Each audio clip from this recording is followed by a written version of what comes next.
For the latest, let's cross to our correspondent in Beirut, Molana-Allen. Layla, tell us more about what's happening today.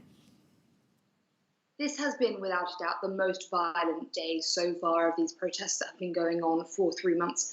Earlier in the day, everything very quiet, just a few small protests after a very active week this week.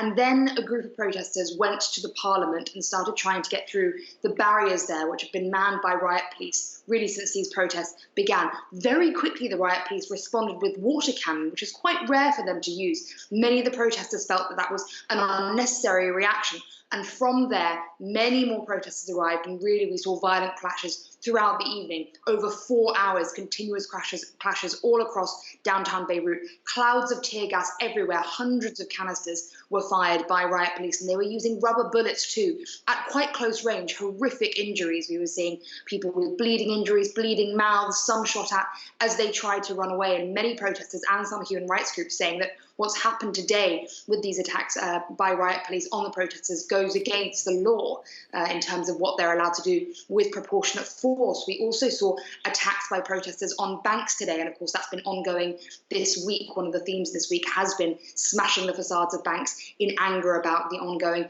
economic crisis. And as you said there, the Lebanese Red Cross, they said 140 people they treated on the spot, and over 80 they had to send to hospital today. The Lebanese Red Cross was on its highest possible alert system for the entire evening. Things have calmed down now after hours and hours of protests, but many people injured and much anger on both sides after what's happened today in Beirut. Layla, you called this the most violent day yet, but why exactly is it ramping up now and getting more violent now?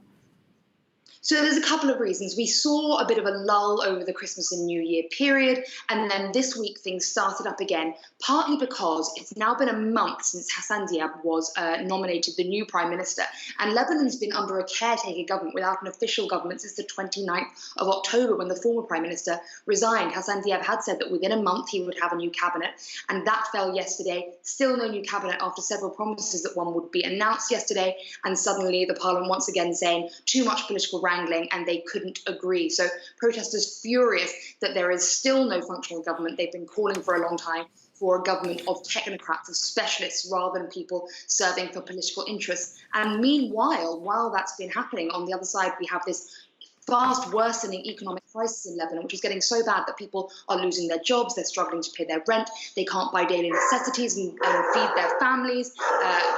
It really is becoming dire in the country. And as far as they see it, the politicians are just playing these games in Parliament, all trying to score points and make sure that the people they support are in the new cabinet, when what protesters want is an emergency government to come in and sort out this problem so that the economy doesn't nosedive anymore. As I said there, one of the reasons why the banks have been attacked all this week. So rage is heightening. And after today, many protesters are saying at this point, the politicians are using the security forces against us as their own personal force.